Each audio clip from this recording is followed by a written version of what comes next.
Shteti do të ndërhyjë për të rregulluar tregun e naftës nisur prej rritjes së çmimeve nga konflikti në lindjen e mesme. Në një konferencë për mediat, kryeministri Edi Rama është shprehur se qeveria do të krijojë një faktor publik për të lehtësuar barrën e qytetarëve. Kriza po shfaqet në të gjithë botën, po shfaqet edhe këtu, si rezultati i rritjes së çmimit të naftës.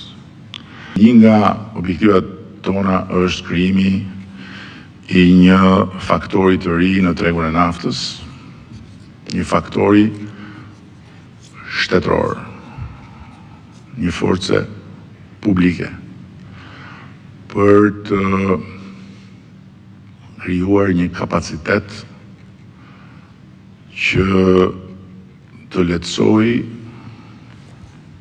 barrën mbi qytetarët. Ne do ta krijojmë faktorin publik, forcën e shtetit do ta fusim dhe në tregun e naftës. Dhe besoj që shumë shpejt do të japim shembullin se si edhe në tregun e naftës gjërat do të ndryshojnë. Ndërkohë që duke vënë në dispozicion kapacitetin e shtetit dhe garancitë e shtetit, do të bëhet shumë më lehtë se sa që kanë sot lojtarët që janë në treg për të pasur marrëveshje me kompanitë që e shpërndajnë naftën, të cilat kenë qëndrueshmëri afatgjatë. Përsa i përket anulimit të tenderit për portin e ri në Porto Romano, kryeministri u shpreh edhe një herë se kompania është tërhequr si rezultat i krizës në lindjen e mesme dhe rritjes së çmimeve, ndërsa theksoi se nuk ka pasur asnjë presion nga ndërkombëtarët për t'u tërhequr. Kompania që ka kaluar gjitha fazat dhe duhet bënte ofertimin e fundit, është tërhequr duke ju referuar situatës krizës.